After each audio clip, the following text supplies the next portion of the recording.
Welcome to the 40th episode of Cartoon Avatars. I'm your host, Logan Bartlett, and I am joined today by producer Rashad Assir. Rashad, we're going to do a bunch of Twitter stuff. I think we're going to do it next week with someone who is attuned with everything that's going on, and we can talk a little bit about Twitter as a business and all the stuff Elon's doing. But the one thing I did want to talk about was the Rahul Ligma video, which Rashad just watched without knowing the context of it. So Rashad, you want to give a little context of what you thought you were just watching there? Well, yeah. I mean, you sent me this video and you said, "Have you seen this?" I watched it with no context. I had this look of disdain and sadness, and then I come back to the video to see you with this big smirk on your face. I was like, Logan, that's not funny. So for people that don't know this was a week ago, Friday, before right when Elon closed Twitter. Rahul Ligma and someone else by the name of Johnson, last name Johnson, camped out in front of Twitter's headquarters and claimed to be laid off engineers. And they were not. Rahul, I know a little bit. Yeah, the boxes. I tried. Yeah, they had boxes. The cardboard boxes. I was a little surprised. Do people still do the cardboard box thing? What's in there? I don't know. The Michelle Obama. Well, Justin, if you can cue up the video here, at least the part at the end for people's context. Software engineer. How long have you been working here? 3 years. Out of college. It's my first job out of college. Did they tell you why you were laid off? Did they give a reason? They said no reason, but it's just restructuring or no specific reason. One person talked. So there was an HR person in the beginning, and then one person, talking. I couldn't see how many people were in the meeting. Yeah. Rahul.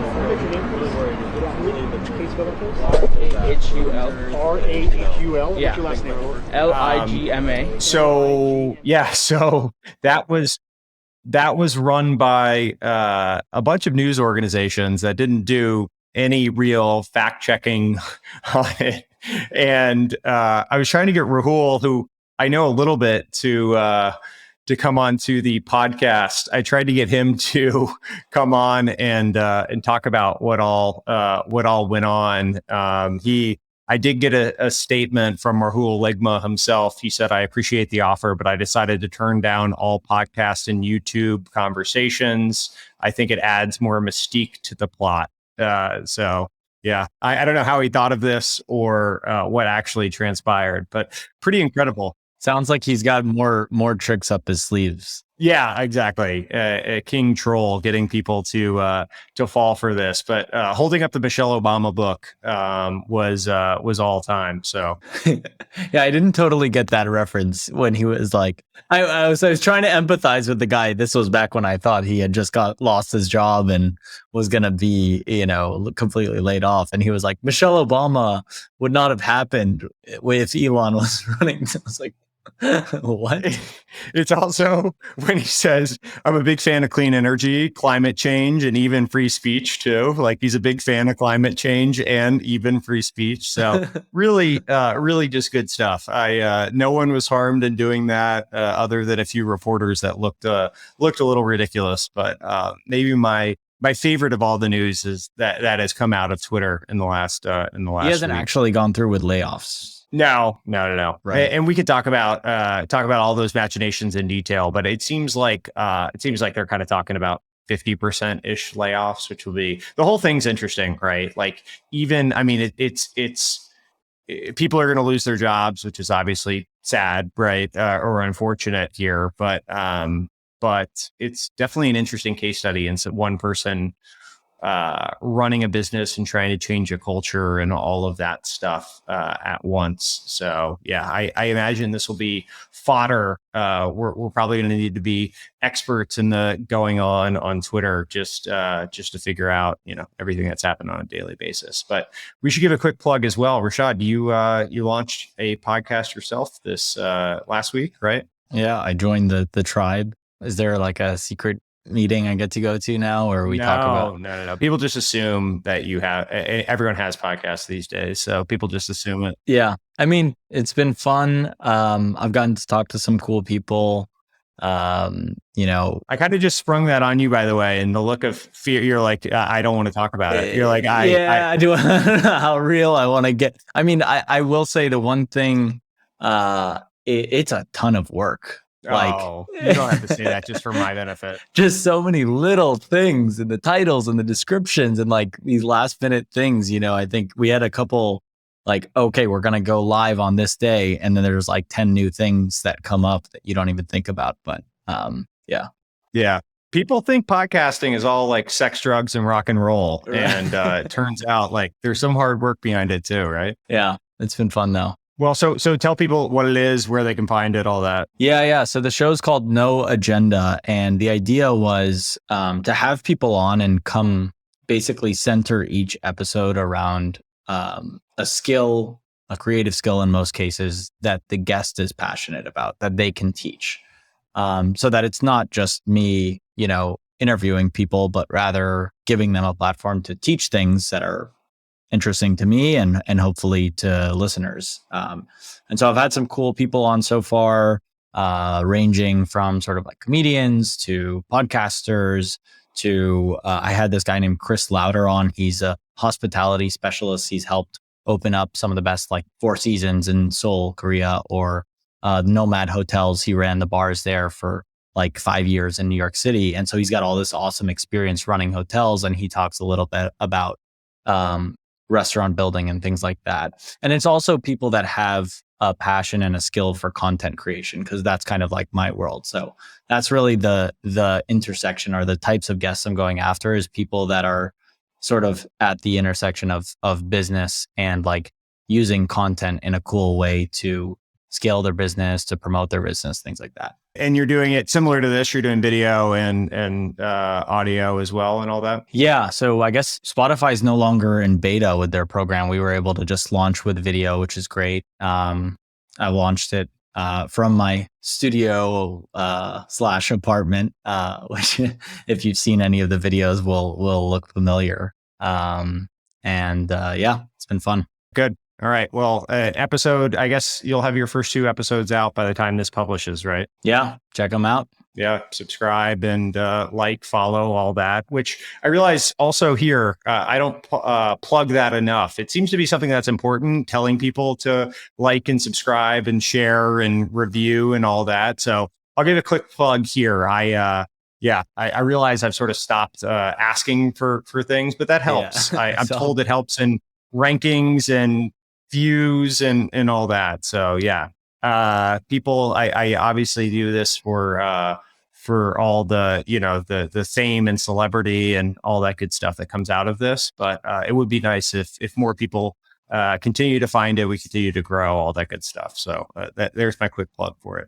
So what you're going to hear next here is a conversation I had with Peter Fenton from Benchmark. Peter is someone I have long looked up to in the industry. I think at various points in time, he's ranked number 1 or 2 on the Midas list. One of the more impressive, thoughtful investors of this generation, I think, and really fun conversation. I when I started this and started thinking about guests, he was one of the first names I typed out, just because I so much looked up to him. And he also doesn't do a lot of interviews, really. He does some, but not a ton. So it was fun to get to drive the conversation, take him in a bunch of different directions, talk through his career, talk through investing, all that stuff. So I really, really enjoyed it. And so hopefully everyone else will too. So that's what you'll hear now is a conversation I had with Peter Fenton from Benchmark.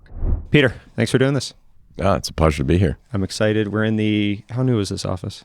It's about 3 years old. Oh, okay. You guys have been here a while. Last time I was here, although the Wi-Fi auto-connected, but the last time I was here, you were in the old San Francisco market. At the Warfield. Yes. Yeah. Controversial Warfield. Yeah. It seems like a upgrade. Well, I think we're going to play the hits of a bunch of different things that I've learned about you and asked a bunch of questions about the market and some of this. So hopefully you're comfortable taking this in a lot of different directions. Yeah, it'd be fun. Cool. Well, the first one I think is an interesting. So I meet people today and they ask, like, they'll be 15 years old, right? And they'll be like, I want to be a venture capitalist. And I'm like, where are they making these people that even know what VC is at 15 years old? Maybe it's not 15, maybe it's 19. And they all seem to go to Wharton or Stanford. But you actually were one of the people that maybe knew early on. I don't know if it was actually 15, but you knew what VC was. It took me to 24 before I actually knew what it was as an industry. But you grew up in the Bay Area and your dad ultimately became a venture capitalist, right? Yeah. So what was your exposure growing up to VCs and why did you want to be one? Yeah, it's a story that I've reflected on because you, at some point if you're lucky, I think, in a life, you find something that has a purpose that is insatiable. It's not extrinsic. It's not, if I achieve this, if only, then I'm going to have that. And that happened to me in my early 20s for venture, but the seeds were planted through my teenage years, which is interesting and does make me, a bit self-conscious, I guess, about the luck. Of course, everything is luck. There's good and bad luck, but it was luck to have been in this soup of the Silicon Valley as a kid. Nolan Bushnell came to my 7th grade public school class and said, we have a problem of too many ball bearings. And for something, it was a long story about how creativity and entrepreneurship and how that led to these insights. And I thought, well, what he's doing is just fun. And it felt, at the time, Silicon Valley, I think, was still, and I hope it still is, avowedly anti-authoritarian. And, we had the countercultural element still percolating in the 70s. And this idea that these companies were coming up to take down the gray lumbering giants of places like IBM, that was in the blood. And my dad had been an entrepreneur. He'd come out and, founded a company. I don't know that it was particularly successful, but it was that sense of like, we're not going to go join the establishment. We're going to blow it up and do it our own way. And, he did talk about venture capitalists. My first memories of venture capitalists were when I was in my teenage years, and he mostly loathed them. They represented for him a bit of authority, right? Like there was a board of directors and they would come up and they used to wear suits back then and they would drive European sports cars. And back then an entrepreneur, you bought used cars, you made much less salary than you would if you'd worked at a big company. And probably some part of my inner psyche was reacting to, I haven't done enough therapy to reveal this. The thing that was terrorizing my dad was interesting. Yeah. Just always, right? So that was in the water. That was in my psyche. And when I went to undergrad, he became a venture capitalist. It's funny. He started at age 50, and I just turned 50. So, and I had a theory for a while that that's about the age where you should be thinking about what's next. 50, but he, if you're in venture, but that's another discussion. And so in the process of going into venture, he started to bring home the business plans, and back then there were videotapes, and so I would watch the videotapes of like the flying car, or it's not about chicken, it's about rabbits and rabbit farms, and there was some crazy shit back in the day. Like people were pitching. Is this like mid 90s or when is this? This is early 90s, late so 80s. Pre-internet bubble, like after the Apple and whatever Dell and all those successes. Exactly, it was pre-internet. And biotech had been on the scene, so Genentech had gone public, and I was quite attracted to that idea. And I would see him on the weekends, just spend most of the weekend reading business plans. And this idea that you could study something from a distance and from a point of view, it ingrained in me the discipline of the work, which is that we really have to do work to understand the nature of these businesses, but then also there were success stories. Like his firm had invested in Starbucks, and you take a coffee shop idea and then scale it and what's possible and all those. The lyric nature of success in entrepreneurship captivated me. And so, I went to undergrad and studied philosophy, which made me suitably unemployable for anything, except for getting more philosophy degrees. and I think it's that sort of later time in college when I felt, and the internet, of course, hit the scene. This is 94, I graduated. And, it was a question of not, if I was going to participate in the entrepreneurial world, but how would I best orient my psyche to that? And venture, the cynical view is that I was suitably ill-equipped to do anything but, do this job where you sit around and think and delete emails. The positive view is that it just spoke to me that the idea you could work with these entrepreneurs and be a part of their success, but not in the foreground, not the ego that's, claiming anything. And I was exposed that time to people like John Doerr, who might have been in the foreground, but just this notion of, okay, you could work with a constellation of extraordinary people and companies. And I was totally irrational about it, but I thought to myself, no matter what it takes, and so much so that I was embarrassed to mention it. So even my dad, I didn't tell him I wanted to be in venture capital because God, that's the last thing you want to do what your dad did. So it was a secret. And, I spent a couple of years at Bain and then went to a startup company because I felt there's no way to actually do this job without actually being in the shoes of an entrepreneur, seeing the problems of a 1.0 product. And I went to a company that's sort of forgettable, but it was to launch their first product where you had to get customers to pay for it. And that experience informed me even more that I wanted to be a venture capitalist. Not that it was hard. It was really brutally hard. But to do that as many times as one can in their career. And if you do it in one company, okay, you can launch product 2 and product 3, but imagine having a dozen companies you're working with that are doing that. So, and then I found my way into a summer internship at Sutter Hill, who had invested in that startup, and the rest is, that's my history. So Sutter Hill to Excel right after that? Yeah, I was Sutter Hill during the first year of business school, or the summer before business school, and then I went to Excel the second year and stayed there for 7 years. And so that was straight through. So Excel, you started in 99? In October 99. And so that was straight through the bubble. And there were, obviously you had Jim Breyer and Jim Getz and Facebook and all that stuff kind of happened while you were there. Yeah. What was the experience coming on? And you've told the story of a performance review that you got from Breyer and Getz. I think maybe your first performance review. So obviously a pretty interesting time to join any firm, right? Specifically that firm as the internet bubble is kind of blowing up. So what was that experience like? I think the gift of that experience, I have so much gratitude because I was lucky to get the job. I didn't have much background. It's not like I worked at Netscape.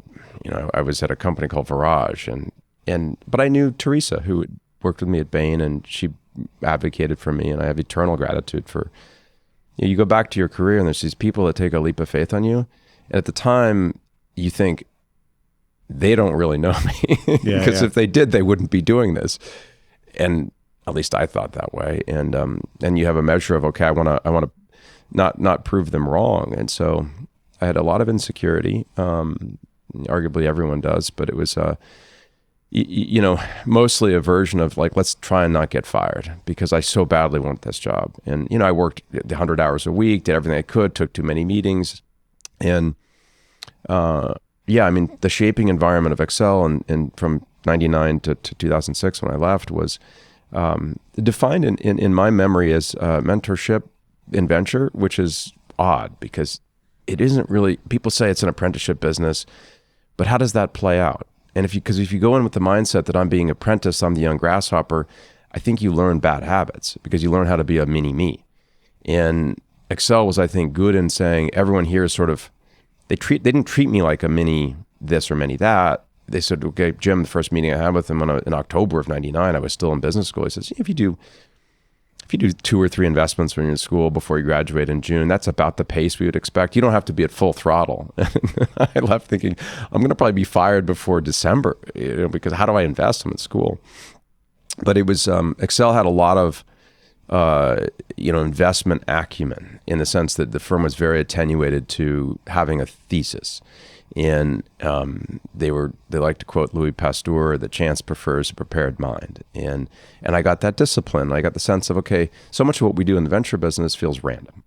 And, it is. You spend so much time, and then all of a sudden lightning strikes and you think, oh my God, I just met a company that I haven't seen something this good in 2 years. And it may be 2 more years before it happens again. So what do you do in that space that exists in between? And the idea of like learning the business through success. And my biggest mentor in those years was 2 people. It's interesting. I think about it now. Arthur Patterson, who founder of Excel, founder of Excel, and we served on a board together. And I have so many memories. I went to a Core Metrics. We were on the Core Metrics board together, and the CEO, Brett Hurt, was fantastic. He presents his fiscal plan. This is in like 2001, and it was to consume, today it seems small, but like 20 million of capital. And Arthur looks at him, and Brett says, "Okay, is this approved?" And Arthur's like, "No, this plan's ridiculous." And then he got up and he left. And I thought, well, what happens next? And, I learned that, you have, it's not a mechanical business. It's not like there's some formal approval. Arthur was expressing something that Brett would have to internalize, and then we'd work on it. And I give that a story mostly because, there's one of the roles as a director, and Arthur taught me this, is truth. And truth seeking isn't always socially, in fact, it's almost never socially rewarded, because you don't make someone feel good if there's a truth that they don't want to see. And Arthur, kept bringing me back to like, the relational side of the business, while important, isn't what expresses greatness. And what expresses greatness is this tilting towards truth seeking. Now you can do it in a more humanized way. And so Arthur taught me that. The other person who taught me, I think of him as a mentor, interestingly, although he would never, he would deny it, probably, is Dave Strom. And Dave and I, that was the first board I served on, which was Wiley Technologies. And Dave was, showed to me the craft when you really are deep and strategic and think substantively about the business and do work that's not just sound bites at a board meeting. But Dave would have in any board 2 or 3 comments that would have tip of the iceberg, kind of a phenomena where you go deeper. And he was seeing that Wiley was totally dependent at the time on IBM for distribution, IBM and BEA.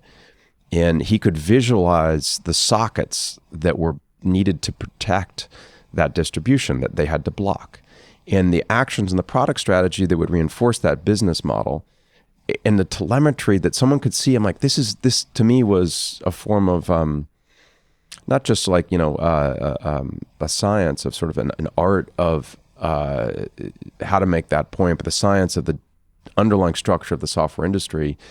And I would come out of those board meetings and I would take copious notes, and I would say, okay, how do I get better next time I go to a board meeting? What could I have done better? And so those years, those first, call it 5 to 7 years, I was, I was sort of accepting the fact that I was lucky to have a job because it was the post bubble. I didn't really think I deserved it. And I was pretty sure, I remember turning to Teresa and we went to the World Series in 2002. And I had made 6 investments then. This is in October 2002. And I said, I'm really ashamed that I think I'm going to have lost every investment. And, because there was really no positive feedback at that time. And I just want to let you know, I'll always be grateful. It's, and I hope you don't hate me. And she's like, we all kind of feel that way right now. I mean, miraculously, none of them died. Not to say they're great investments, but that's not the game, is not to have none of them die. But it was, it hardened me in a way. I think many of us who were around during that first bubble burst carry forms of trauma where we're particularly triggered now because those patterns, we feel in our gut what it takes to renegotiate debt. And having done that at Core Metrics, or what it means not just to do a layoff, but to have the bottom fall out on you and just assume like all the things that if you do these things, then things are going to be great. Well, no, you can do all the things that you thought you were going to do, and things could be awful. And so you go through that period of time. The trick with these traumas is is to manifest the fears, address them, confront them, and not have them, preying on you constantly as you're skittish about risk, but you find a way through. Because it turned out it was okay for the great companies. It was an opportunity, and great entrepreneurs, I think, tend to thrive in these more stressed environments. So that was the 2007 era. The mentorship thing's interesting because I experienced something similar, that the people that I viewed as mentors were all much older, had way more gravitas. When they spoke, people listened to them, right? It was just like they had this wealth of experience to draw on.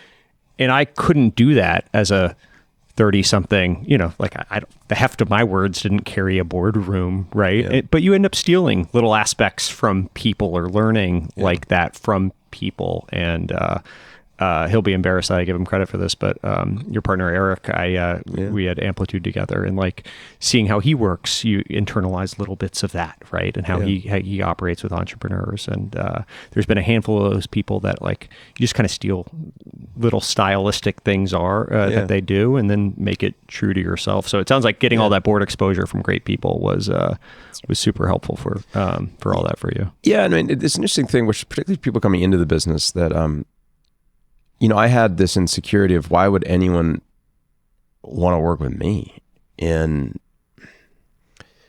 Lou Cerny was the first person who took a leap of faith on me. I was, you then, in question of like, okay, if he's willing to work with me, he must have really low standards. The Rodney Dangerfield, I don't want to be a part of a club that wants me as a member. But what I discovered is that something we learn over and over again. Experience is a weak proxy for character. It's a weak proxy for future manifestations, and it's a weak proxy for the kind of, I would say, non-quantifiable commitment that comes with a great partnership and trust. And so, I was going up against some great venture capitalists on some of these investments, and someone gave me the advice. This is on JBoss, and I was actually competing. I didn't know at the time I was competing with Benchmark. And, so I wrote a long letter to the entrepreneur about how all the ways I could help. And a dear friend of mine at the time pulled me aside and he said, no one's going to pick you because you're better at anything. They're going to pick you for who you are as a human being. And that'll allow them to take a leap of faith with you. So the feedback was really simple, which like, just go sit down with the entrepreneur and say, which is the truth, you're going to make a career bet. This is in 2003 on an open source software company without a business model. And that you're making that career bet. You have no choice but for this to be something that occupies the totality of my ambition for his success, because that's how I'm going to achieve what I want in my life. And what I found in any situation is that if you tap into what's deeply your expression of, your connection and all that, and it's truthful. By the way, if it's not, then you probably should move on. That a great entrepreneur is going to respond to that level of depth. And experience ends up becoming this, again, weak proxy. We all hire people. There's so many times in companies where it's like perfect background, got them into the company. And then, 3 months later, you have that pit in your stomach of like, something's off here. And well, because it was right on paper, but not right in reality. And there's so many unknowns. And you project, you tell yourself stories around, okay, this is the right partner because they have that background. And, it's far more subtle. It's sort of like friendship that way. Like, no one picks their friends in that sort of deliberate, explicit way. It's felt. And sort of in spite of all the reasons they shouldn't be your friend, they're your friends. And, that's how it should work, I think, when we partner with entrepreneurs. So competing with Benchmark at JBoss, and you also, I think, knew the industry well enough to know sort of the ethos of Benchmark as well. And it appealed to you even before, like, they wouldn't return your emails or something, or Bruce Donlevy wouldn't call you back. And then ultimately they started recruiting you? Yeah, there was just a 7-year hiatus there. I knew I wanted to be in venture at age 24, 25. I got into the business explicitly with Excel at 26. And at that time, I had this false dream that Benchmark would break the model and hire a principal. And just give me a chance. I'll get in there, I'll get in front of Bruce, I'll make the case. And Bruce blew me off a few times. I did sit down with Bruce, who was at like, 7 p.m. He says, like, I'd rather be with my daughters right now, respectfully, but I'm doing this as a favor. And, culture is not just the things you write down. It's the things that aren't said. And the feeling of the Benchmark culture at the time particularly resonated with me. Anti-authoritarian. There was no hierarchy. And I abhor authority and hierarchy. And I love entrepreneurs. I want to blow it up. Doesn't mean you don't have to have hierarchy in companies. You have to allocate resources. I get that. And there's governance. And this idea at the time, because people forget that Benchmark was viewed as a renegade firm in 1999 of like the young punks, and people would say it's like Lord of the Flies. Oh, there's an interesting story now. Lord of the Flies doesn't actually, it's all fantasy. Like, you put kids on an island, they end up being really, there's an example out of Tonga where they did quite well. And Bruce was sort of like, yeah, good luck. And I thought to myself, well, that's the kind of firm that I would want to be part of and help found. But this isn't for me. And so, many times in your life, you sublimate, what you really want, and you then figure out what you actually practically can do. And I didn't dislike Excel. I really, it was a weird thing because people thought, well, he left because of compensation. I took a pretty big pay cut when I came over to Benchmark. People don't know that. That's not just because it was a Facebook fund. So it was a huge pay cut. But at the time, it seemed like a pay cut. And then at the time, it seemed like a pay cut. And then in hindsight, it was probably a very big pay cut. 5,000x later. Yeah. And that's okay because there's, I don't know. Some people say this is a manifestation of privilege, and I'm sensitive to that, which is that I didn't look at my employment agreement at Excel and I didn't look at it at Benchmark. I just thought, if I have the platform to do this work, it all figures itself out. And, when Kevin called me, I was at Excel, and I was really admired my partners. I had a lot of hope for where Excel could go. I was still heartbroken that Jim Getz left, and I think we all were, because he was just a decent human being, and we all felt like. What year did Jim leave? He left a year and a half before I left. Okay, so middle of 2004 or something, and you left in 2006. Yeah, and it was hard. Jim had gone through a difficult period of the reset in the communications or networking world, right? So it was just a tough environment, and worked out well. It worked out for him. And I wasn't itching to leave. I did think to myself that, if I'm lucky enough to earn the ability to start my own fund, I probably would start a firm with Matt Kohler, John Lilly, and Reid Hoffman. And they didn't know this, and this I say, they'll laugh when I say that, right? But that was like my dream. That's because I really loved those people as human beings, and thought, if you could work with people like that. It's not to say that I had a ton of admiration for Kevin Effersey, I worked with, and my partners at Excel. So yeah, when Kevin called me, and my first response was, he's like, hey, we're looking to add people to the firm, and I just froze, and I thought, uh-oh, I wasn't ready for that. And I said, I can't say yes to having this conversation unless I'm prepared to go through with it. And that's really hard because I have to reconcile my relationships at Excel, and they mean the world to me. So I can't engage until I'm able to really imagine if I can transform Excel into a place that I would want to be at for 20 years. Because this is the question I'm being asked, which is, do I want to do something? You did it once. You did it once. You don't do it 3 times. No. And that's one branch on the tree, which is to work to have Excel really connect with who I was as a human being, and being anti-hierarchical. The Excel model did have hierarchy, and it's not wrong. It's different. And then the other version was like, do I want to not pursue this dream of founding a firm? And I thought about it, and you rationalize whatever you do. So right, I mean, you tell yourself stories, and so. I told Kevin I needed about a week to think about it. I called him back maybe 48 hours later. Yeah. Rings true. I think I don't want to draw on my experiences too much here, but I get that decision. And so, but once you walk through that door, right? And I had it happen with Redpoint.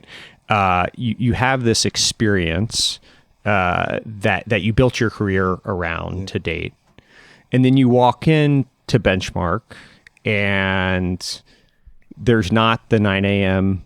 partner meeting that people are like ticking through and trying to figure out how much to talk versus how little to talk, and all the memo presentations and all that stuff that I'm familiar with. But instead, people are kind of, for lack of a better term, just enjoying each other's company or fucking around in the first partner meeting, right? They're looking at videos and talking about the weekend and ultimately getting to companies along the way, kind of an unstructured. Was that an interesting kind of out-of-body experience, going from this like more structured world to this very unstructured kind of mindset? Yeah, I was gonna reflect on something which is, it's not lost on me. People always say like, well, when you fire somebody, no one ever says I fired that person too soon, because they look back and they think, oh, obviously I should have done that 6 months ago. And I'm sensitive again to this being a rationalization, because you don't really have the A/B test. Yeah. So, but oftentimes when people are switching jobs, and we spend a lot of time on our job recruiting, one of the things I try and have a sense for is the nature of that human being well suited to the culture that they're going to? Will they flourish in a way that they were not able to flourish?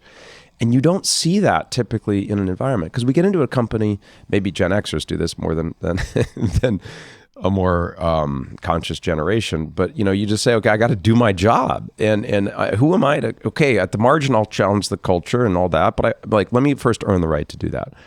And so what I didn't know. In hindsight, by the way, it's funny because Benchmark said, you were the one taking the risk, not us, because if you didn't work out, we would have fired you. Yeah. And so you were you'd made yourself who you were at Excel. It was done. Oh, totally. They hire you for everything you've done to date. Then you walk through the door and it's like, great. And he's like, yeah, new portfolio, new relationships, and good luck. But you don't think about that. I had this instinct that the cultural piece, which is the anti-hierarchical fluidity, the sense of the equality as a ethos, was like really reflected who I spoke to me. And I think so. I came to the firm, but I was terrified in the sense that, do I know? And you don't know. It's like so many of these consumer products get launched. You don't know until you actually run the experiment. And so I went in, and I'm thinking, okay, if it sucks, that's fine. I'll just, if I continue to be passionate about working with great entrepreneurs and earning their trust and respect, then this won't matter. And I had rationalized a lot of that in my mind about the nature of what does a partnership do versus the individual. But I went in and I was sort of I couldn't believe it.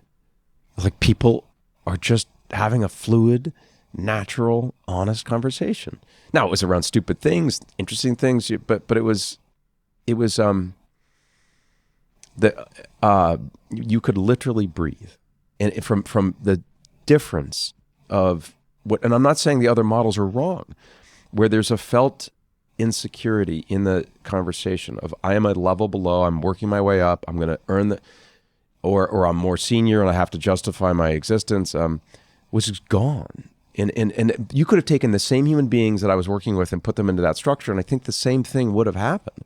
So then I had a sense for how a system can activate internal states as much as internal states can sort of construct a system. And so I didn't know it until I was in it. And after that first Monday, I was like, that was probably just a show. Like, like next Monday, it's going to be, oh, here we go. Yeah, the CRM's going to come out, and CRMs, and then we have to do, first we talk about new business, then we talk about follow-on financings, and yeah. And no, it wasn't that way, and it was far from perfect. So every system has its trade-off, and so it became clear to me at the time. We had our European efforts, we had our Israeli efforts, we had other. We were not honoring, I think, in the deepest sense, equality of partnership, because I think there were different versions of hunger, different versions of ambition, of trust, probably across offices. Yeah, but even inside of the Menlo Park office, trust was high. It was more, people were in different stations in life. Yeah, and I think what the seed that was planted for me in those early years at Benchmark was, the potentiality is there for the system to be much better. But I think we have to curate and edit it. And I say this now not because I'm on some woke mission, but when I joined, I was the seventh white male partner. and you look at these things and say, okay, well, what, we have to destroy this, creatively destroy it, because that's what entrepreneurial mindset. And you just is okay. There are no sacred cows, and it's evolved towards what I would say is the essential core of what defined the original benchmark, which is a small group of people, high fluidity in terms of transference of information, of trust, which is sort of the glue, and mutual admiration, all aligned towards this purpose of like working with extraordinary entrepreneurs. And, that brings us the totality of joy in our life. We're also parents. We also have other identities and roles, but this firm, so destroys the notion of you're better than anybody else, because the minute you start to think that in a partnership dynamic, it levels you. It's fantastic.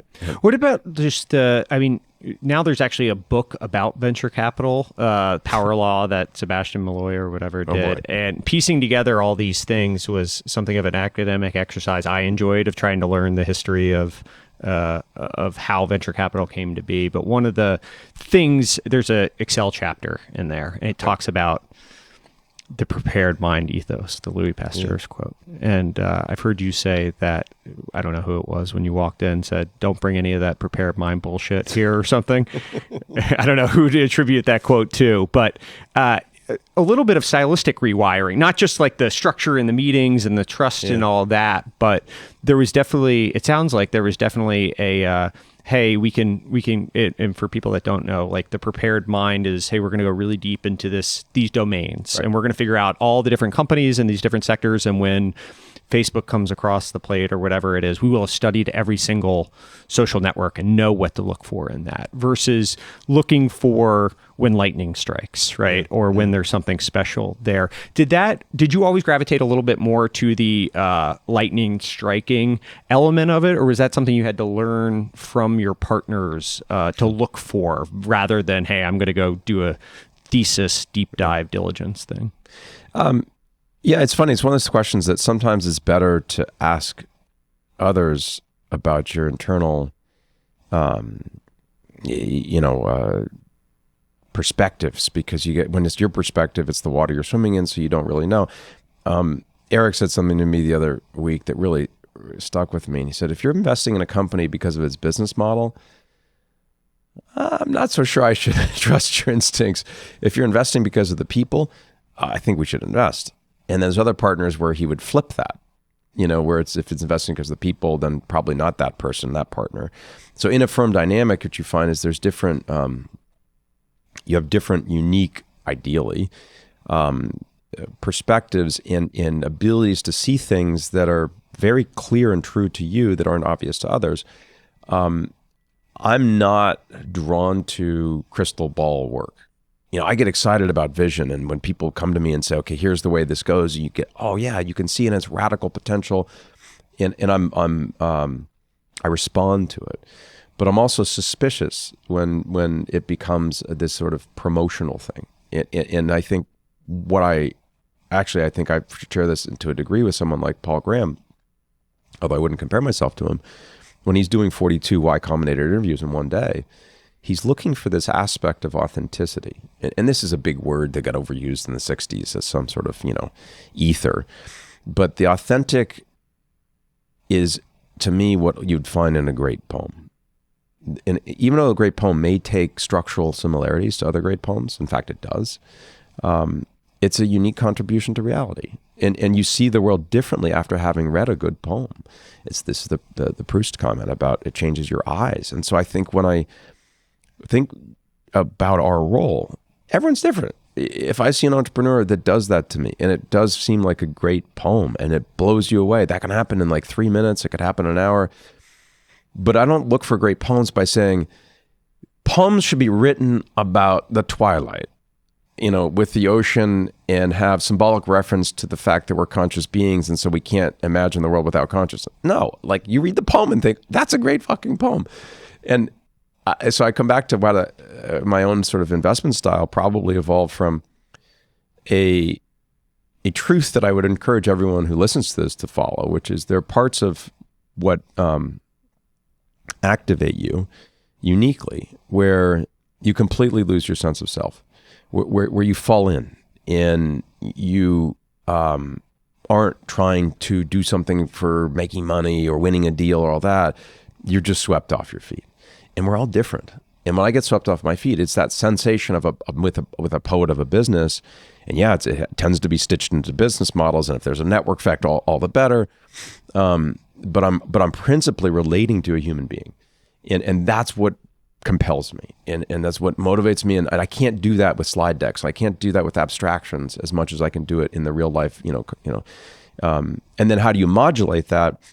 Is an interesting question. So when I look at my partners, they help modulate that instinct of mine with, okay, you have to do some due diligence. I don't really like to, but it helps. Sarah's especially effective. Ex-Bessemer saying, okay, well, it's great you feel this way. Let's go validate it.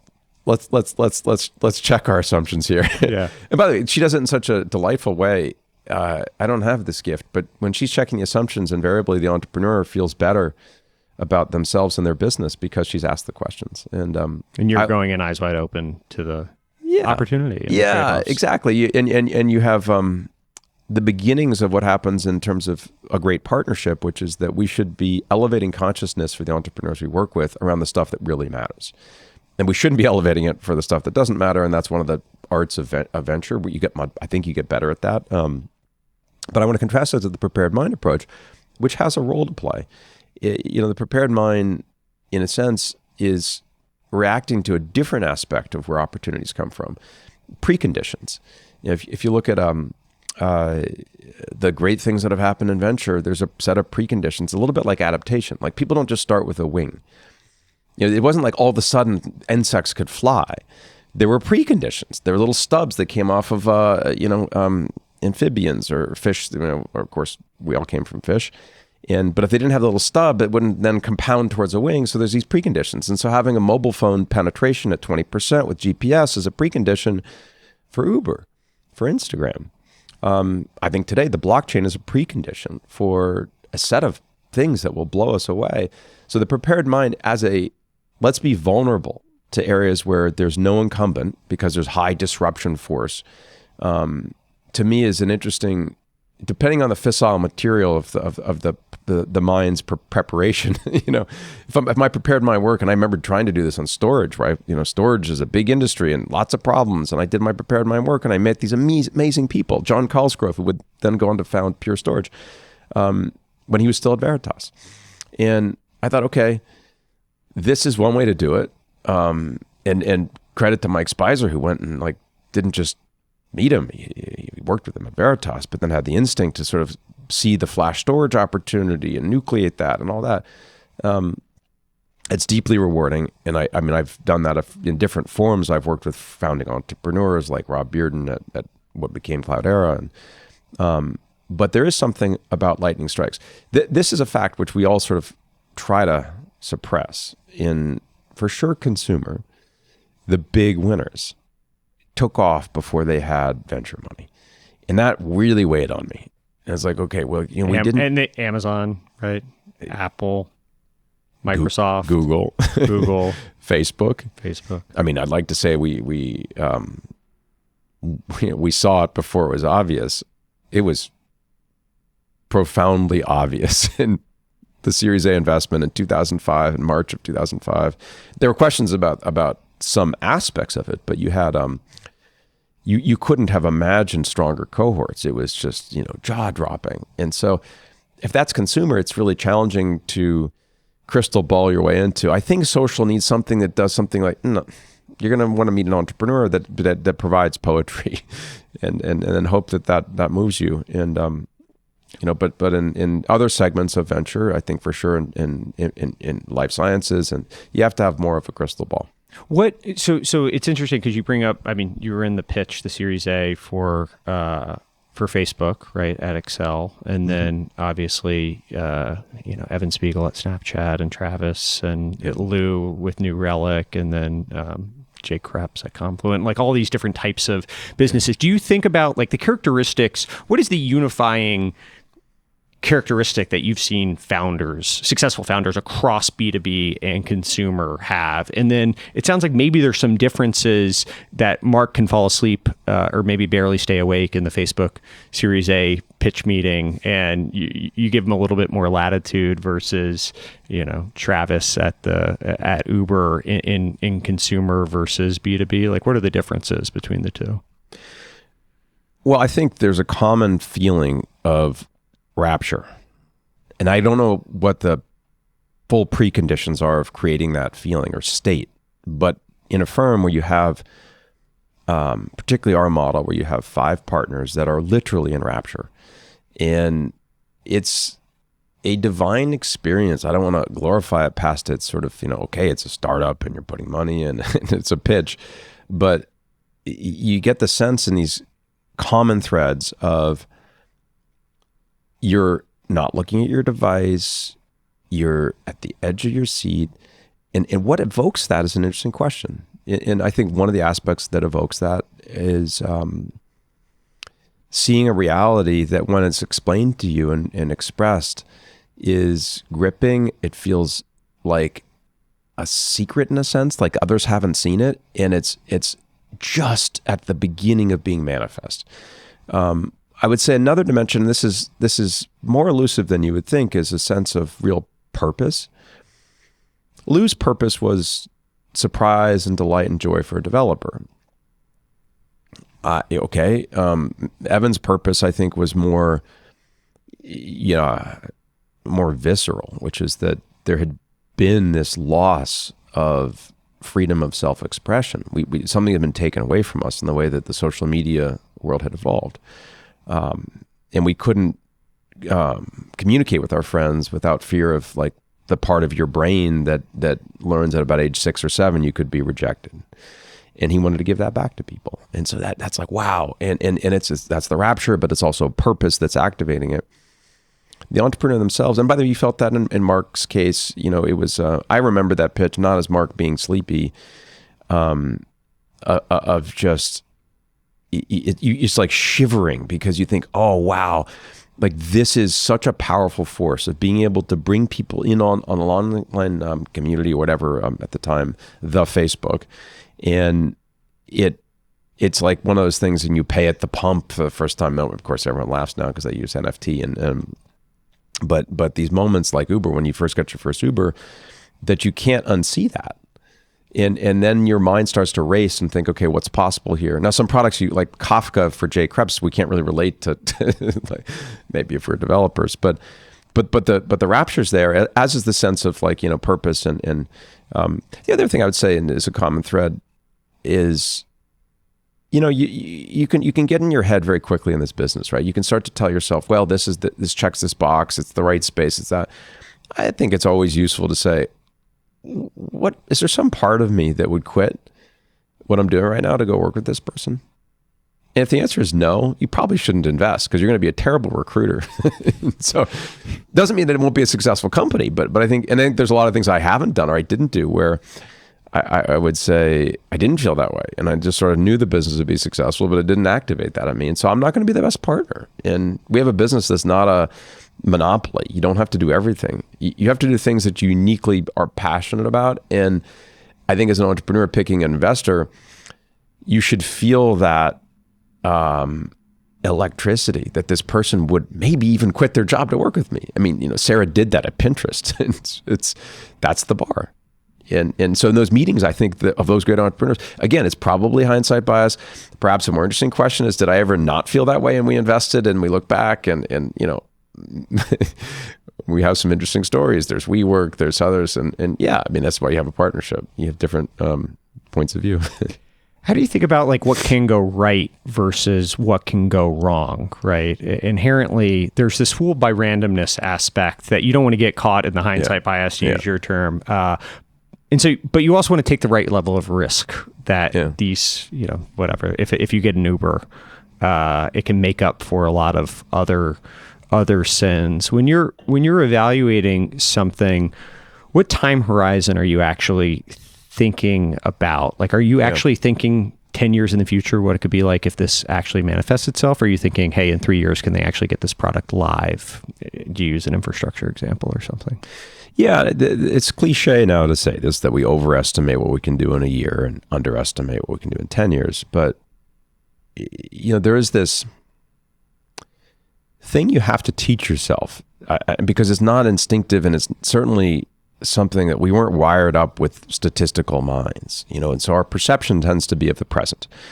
And as an investor, one of the biggest skills, this is the thing you have to develop intentfully, is compounding. How does compounding work? And then there's probability distributions and how you think about that. And when I come back to that question of, and it ultimately resolves to time horizon, right? Which is like, how anxious should you be? How patient should you be? In a sense, if it doesn't take 7 to 10 years to manifest, then, it's a problem because it would then invite a lot of other companies to come in early.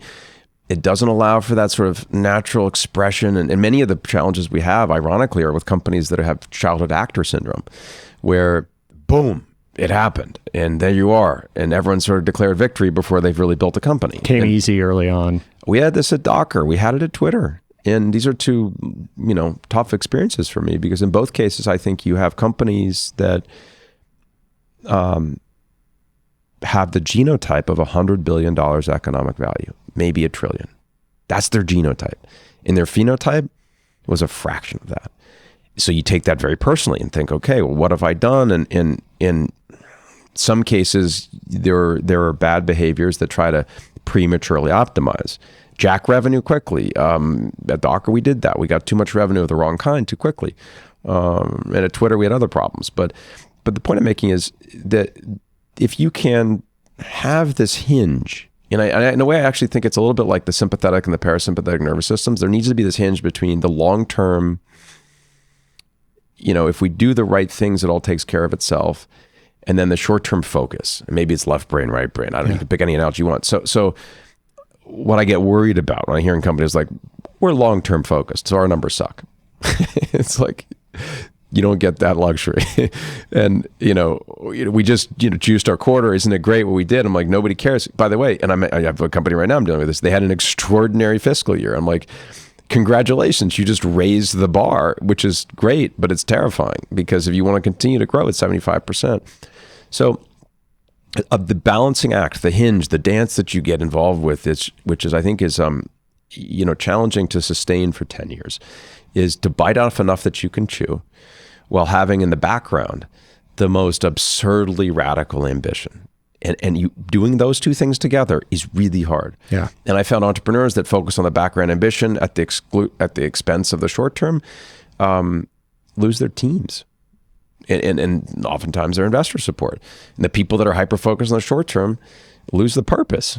And so being able to have a dynamic, and I think you can set this up as a systematic thing, like how do you interact with it? What questions do I ask the entrepreneurs I work with? I think is one way to keep true to that. It's great. We did the fiscal planning, a lot of fiscal planning going on this year.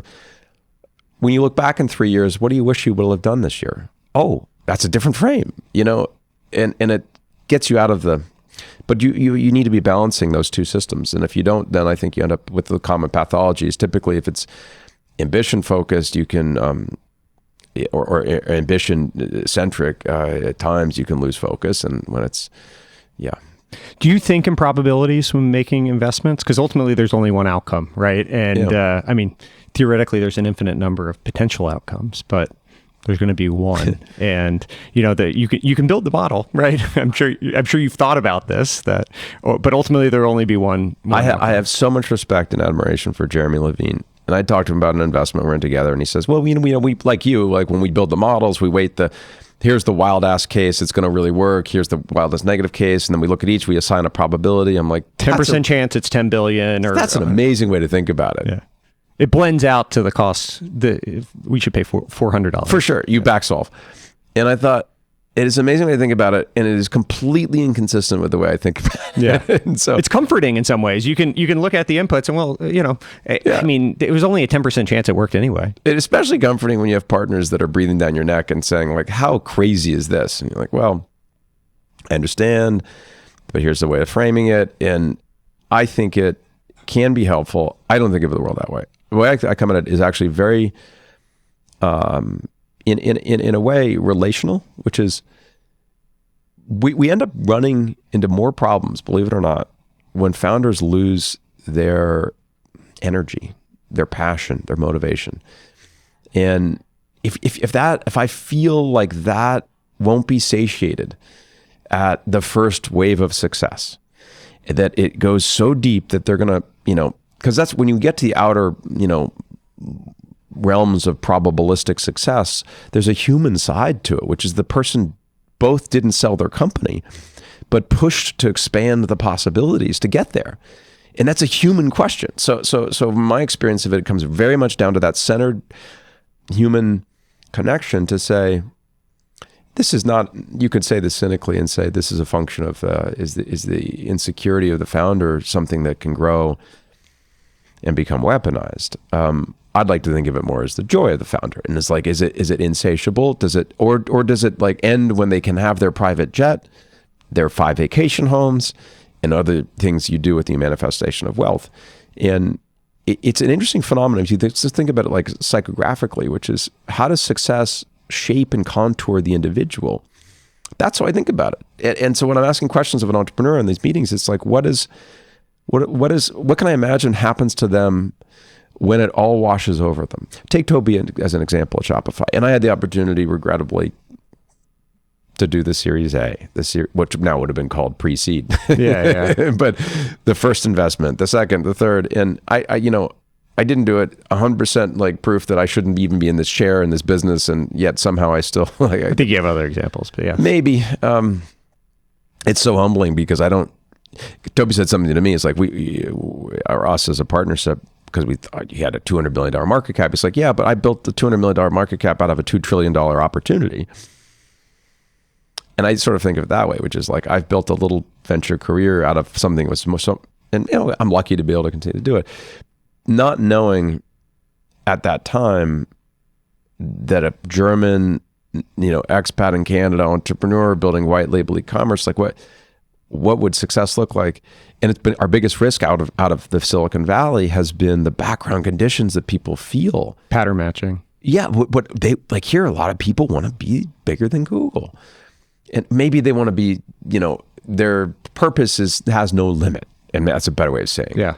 Where sometimes you go to, I don't want to pick on Topeka, Kansas, but it might be like, hey, like that's $100 million. Yeah. That's great. And it's like, so I think that question is less, the probabilities have to have a human manifestation story that more often than not, a great company gets an acquisition offer that's irresistibly good. Yeah. Evan Spiegel is an example, right? And what you're betting on, not betting, but what you have to imagine is that in the radical success, which is why we do the job. I mean, honestly, it's sort of the what we tilt towards, that we need to believe that they're going to face that decision, and the pull of the joy, the purpose, the things that have them going to work every day will transcend the extrinsic rewards of all the money they could ever possibly imagine. And how do you know that? It's really tricky, but you have to kind of have a point of view. Otherwise, there's so many examples of the companies that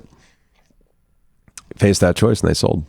I've heard you say that everyone gets worse at this job over time. I think that's probably true. If you look at the iconic people in the industry, all of them had some either step back early, right? Or they had some unfortunate run towards the tail end. We might be thinking of the same people. Why do you think that's the case? Why do you think this is that ultimately does the luck run out, or does something change with the people, a lack of adapting? Yeah, I think it's a confluence of variables that, the best you can do is be conscious of them, because then you have a chance to transcend them. The first is ego.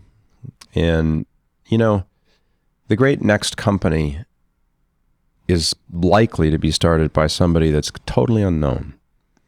And they don't know that you did these things 10 years ago, or that you're this or that. Maybe they can find you online and have some, but the probability that they're going to reach out to you is really low. So if you let your ego develop, then you start to assume great people will come find you. But they don't. typically, and I think this is the true in the supermajority of cases for us, we call them cold. And it's hard if you think you're successful to do something that you were doing when you were 26. The same cold call. Hey, I'm Logan, and you don't know who I am, but ... So ego gives you a set of assumptions about what's going to come your way that are typically wrong. It has a double negative though, because you then get the opportunities of people who want to talk to famous people or well-known people. Yeah. And so you have a flow of opportunities either from your historical investments that are historical. That can be great, by the way, but it's on average, you build more of a perturbation in the signals from that fresh question of what's the most interesting new thing right now.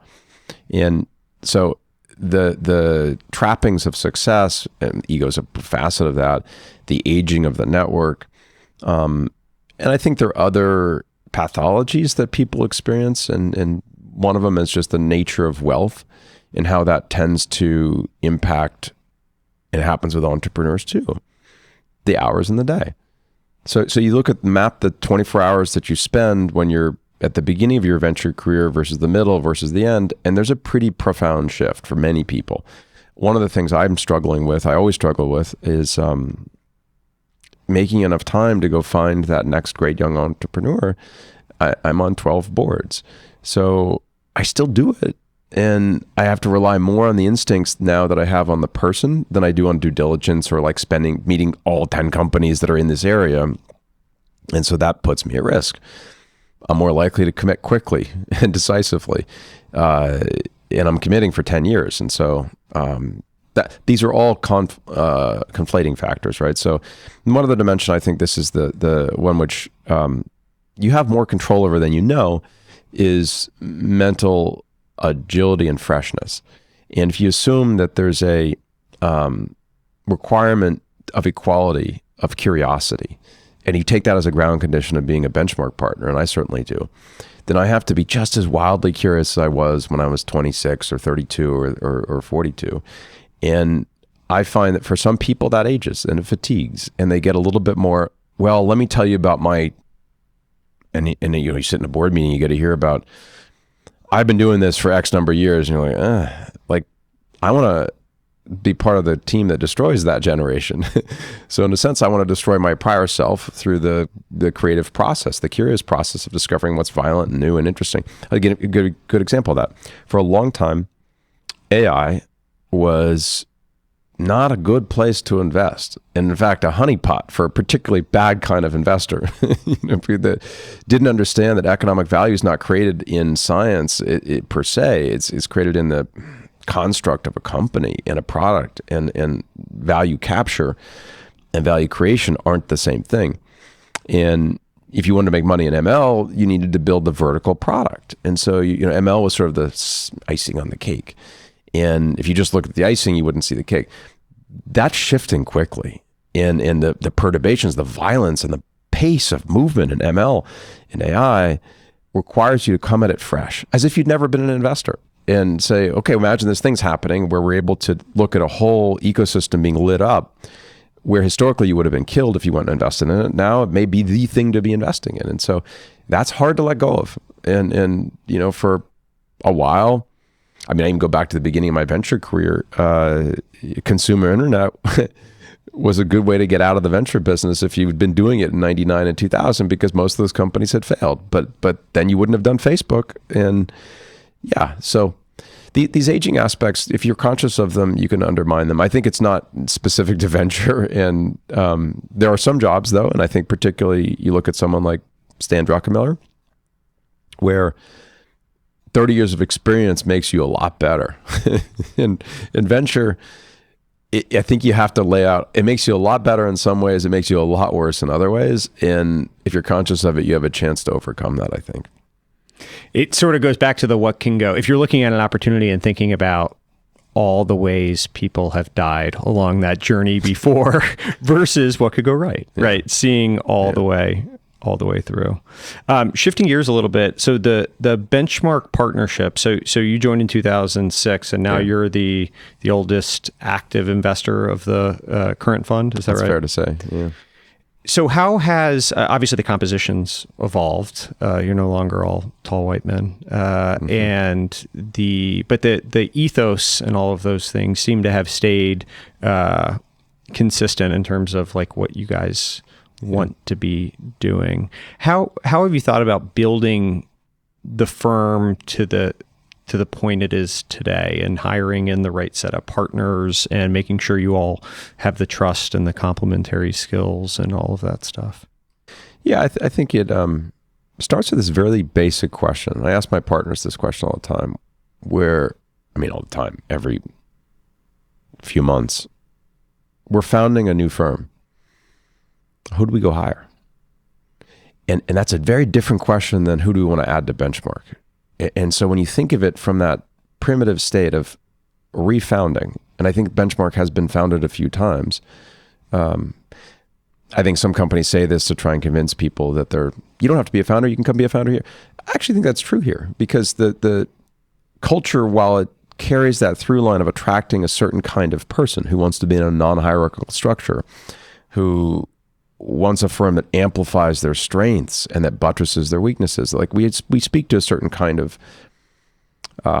investor, but if we start with that question, and that's how I've thought about it with the people we brought on, which is if I were leaving Benchmark to start the next Benchmark, would I hire this person? Would I want to convince them to co-found with me? Because in a sense, I'm not hiring them. And it's a weird conversation, which is why I think we can recruit some great people, is that we're not really hiring them. We're asking them to found the next version of whatever this is that we have. It's not like a band, right? Where you say, here he is, Neil Young, with a new lineup.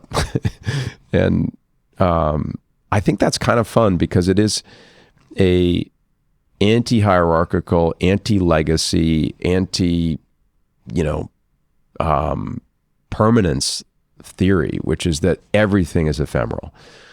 And every firm is ephemeral. In the totality of existence, we're just this little blip. And getting us more in touch with that finitude of this benchmark will be gone in 3 to 5 years. There'll be a new group. Not entirely, but certain people, myself included, have we're finite. So I come to that question of like, who wants to refound? And then there's other layers on top of that, which is what's not represented in the group that's part of the firm we want to found. And it could be experience based, it could be personality type, it could be, but it's far less quantitative than it is qualitative. So I think one of the things we'd like to add to the firm going forward, Eric having been a failed CEO, successful CEO actually, because he sold the company, and he says failed, but he's not exactly right. I think having people who are around the table that have had more recent and relevant direct experience building a startup will be great for the firm. And we're going to add that. And it's not that we can't do our job without it. And we're not defined by having experience, right? We're defined by the quality of people, the questions we ask, but it's a nice thing to have in the room. And, Eric represents it. Sarah was at Pinterest for a long time, I think saw that, but we want to add more of that. So you tune it against that sort of core note of founder level quality, which means they have to share culturally the sort of sense of,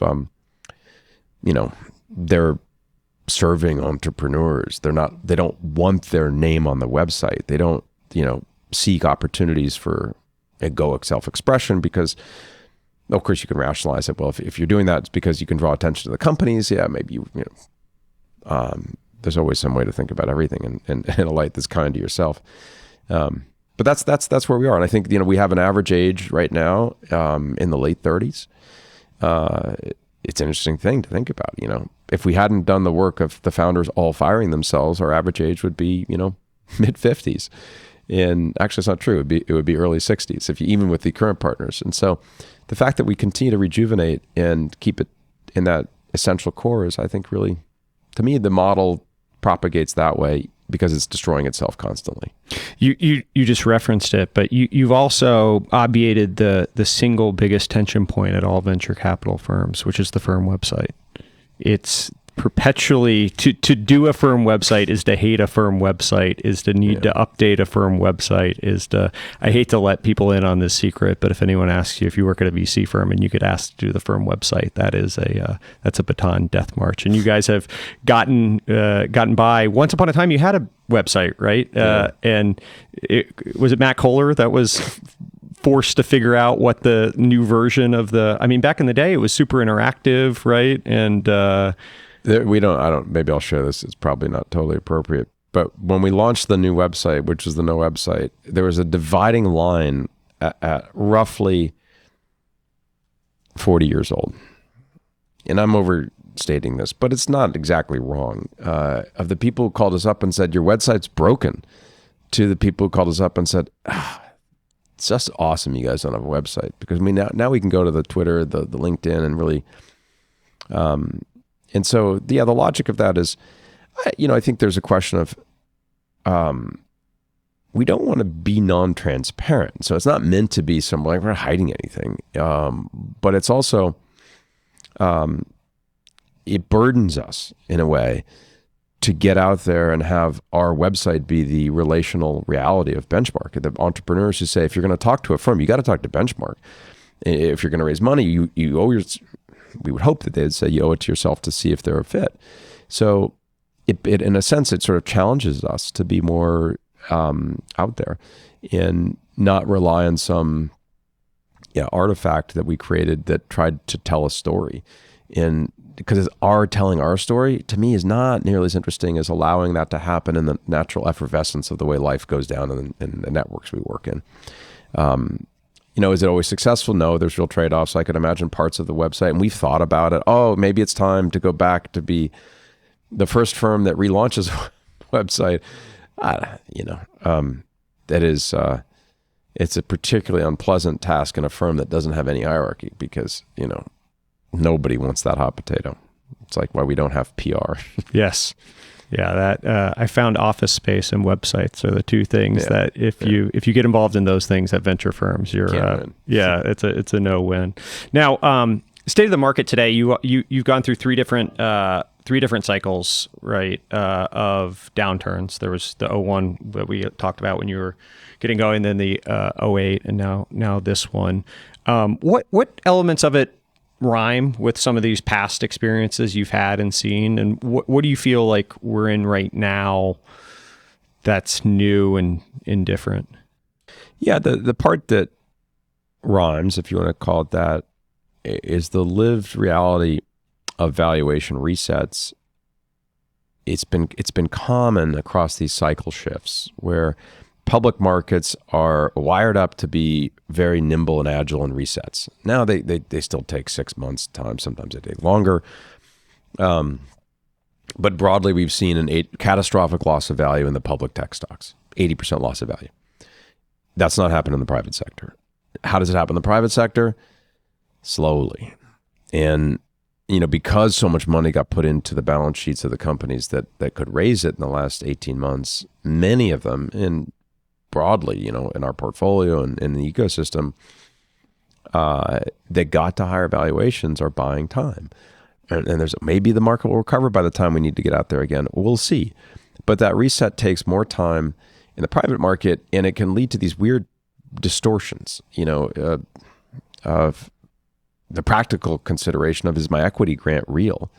And I think, it stresses companies to sort of face the music in a sense, to say, okay, let's know that we're not our valuation today. You never are. It's just a point in time. And it's what one person or some group of people said you were, right? It's not a liquid market either. Yeah. And so you say, okay, isn't it nice that we're private and we don't have to deal with that problem? It's like, you have to deal with that problem. It's just that it's not liquid.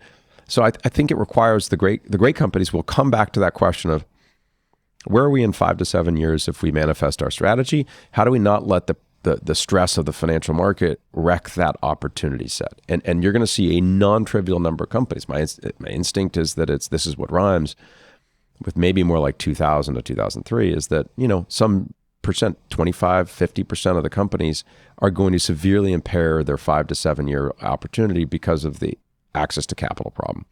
They'll be in denial about the need to cut. They'll be in denial about the hey, if I just do this is a common conversation. We can get this valuation if we just do this. It's like, no, you don't understand. If you just do what your plans were, you're still going to have an 80% lower valuation. And whoa. And I'm struck particularly with younger people who say, we're going to grow into our multiple. The multiple's gone. And so that part rhymes, which is the sense of denial. What doesn't rhyme, and I think this is the part which I still will say that I think one of the greatest traits of a good investor is a sense of bewilderment, of not just being agnostic, but being really careful about any certainties. And I'm quite bewildered by the nature of inflation this time around. The analogy that people have used, which makes sense to me, is it's more like cancer than the other flus that we've had. And in the venture business, I've seen 2 or 3 flus. One was very acute in 2008. It was a little more sustained in 2000 to 2004. Maybe it was 2001 to 2004. This is the cancer in the sense that it tends to compound towards negative, and it gets worse and worse and worse until it gets fixed through chemotherapy, which is called high interest rates. We could imagine, it's not out of the realm of possibility, interest rates being above CPI to reset the economy. And that means what, 8, 9, 10% interest rates? Well, they were 20% in the 1980s.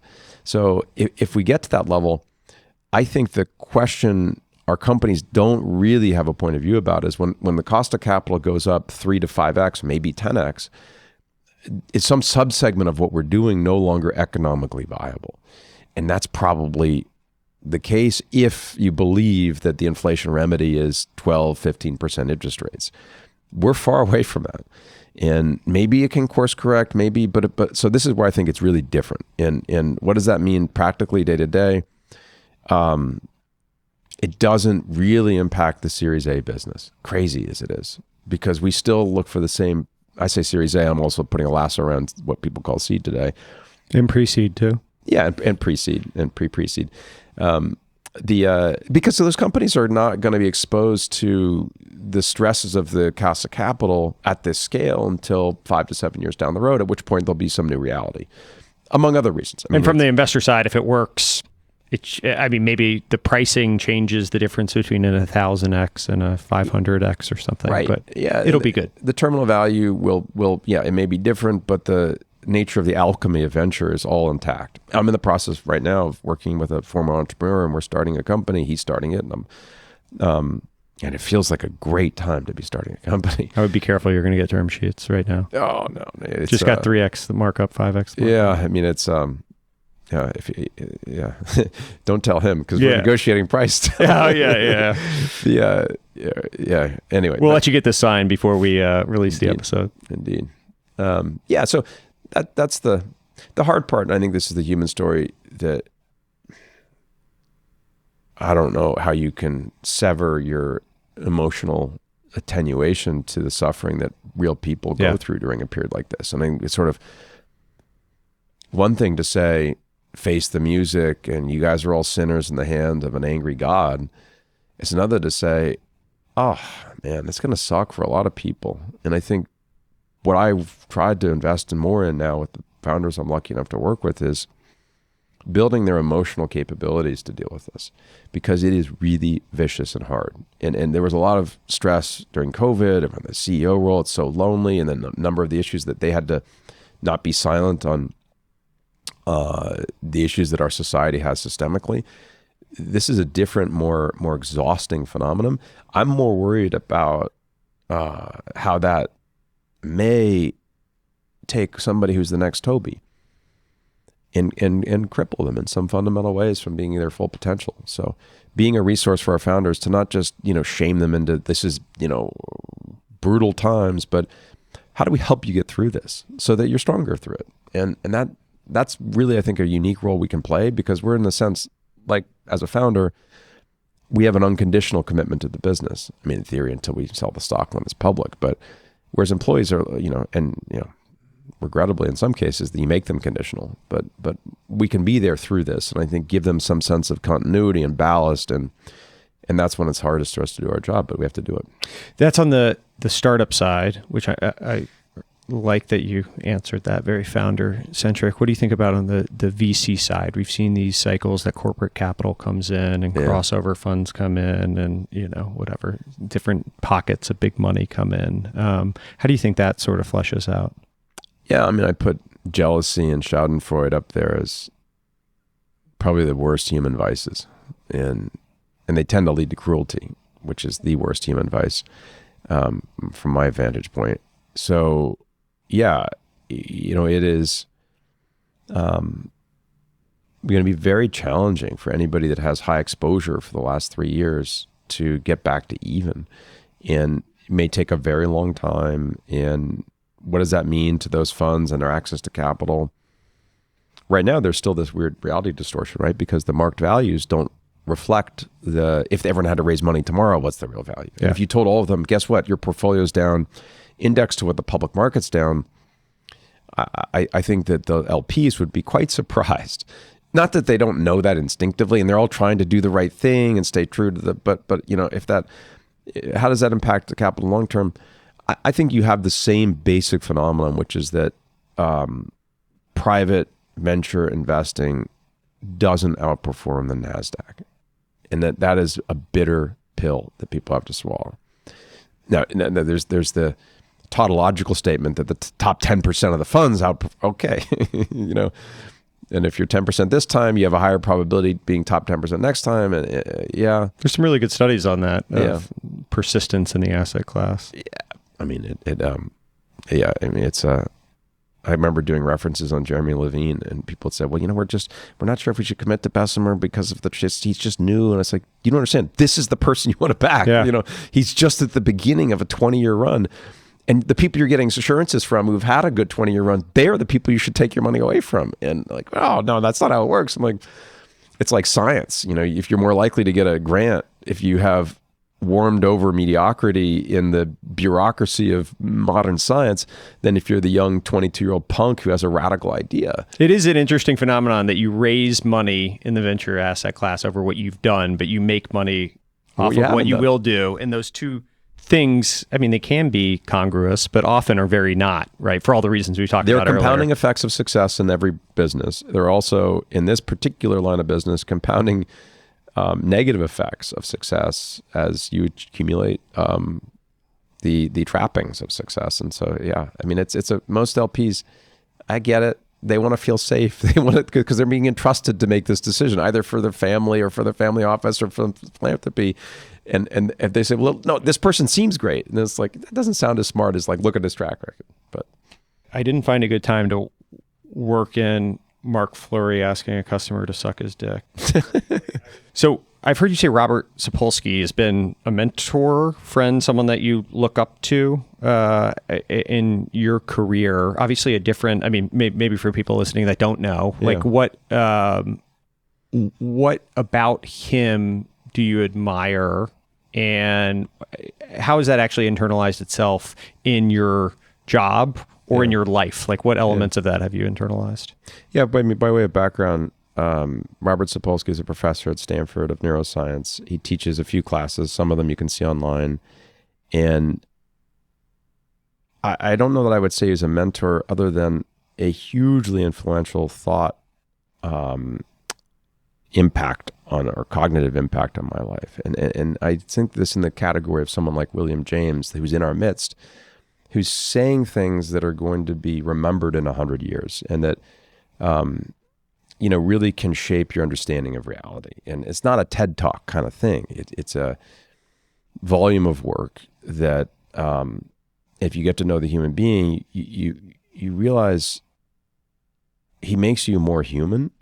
He gets you more in touch with the fragility of what it is to be conscious and to be, controlled by our neurology and, the effects of obviously of the endocrinology and the mechanics of our cognitive abilities are something he has deep understanding of. But Robert's more recently really affected my internalization of the absence of free will. And he's about to have a book called Determined, the life and science of something. I think it's Life and Science Without Free Will. We can link in the show notes. I'm sure there's a pre-order. It is, and it's a controversial position, which is that free will is a precondition for the modern judicial system.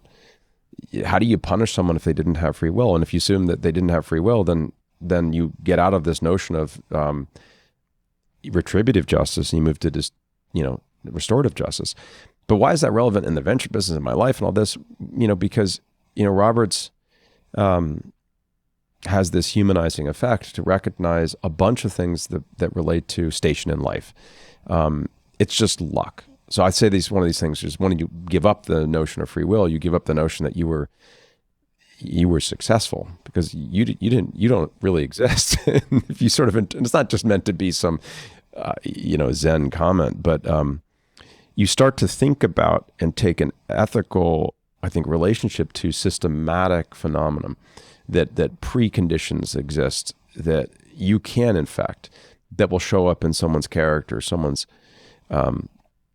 I hope philanthropically I'm able to have an impact on the world that's outsized relative to my work with my venture portfolio. The thread that's pulling me there, and this is where I think anyone that's connected to philanthropy, you can give money, that's one thing, but you should feel the same total loss of self and joy and pursuit that you feel in the things you've done that you're most successful at in a philanthropic effort, because then you might actually do something great. So his assault on the notion that we have a justice system that is attenuated to reality, but in fact it's just really 15th century barbarism, that we're brutalizing people.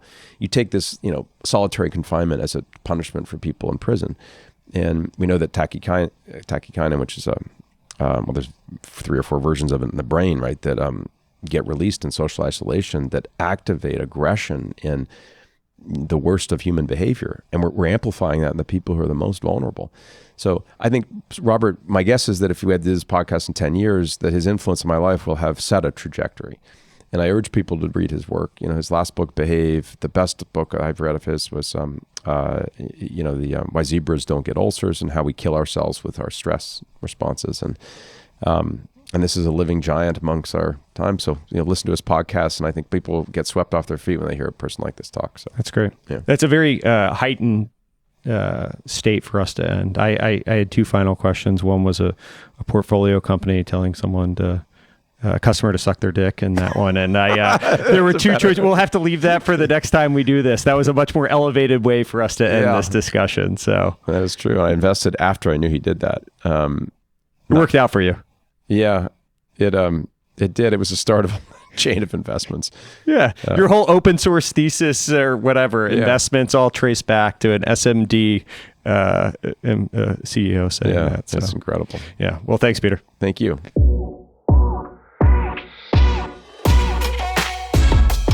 And that'll do it for the 40th episode of Cartoon Avatars. Thanks to Rashad, Assir. Thanks to Justin and Andrew on the production team. Thanks to Peter Fenton from Benchmark for coming on. Really fun episode, and look forward to seeing everyone next week on the 41st episode of Cartoon Avatars. Have a good weekend, everyone.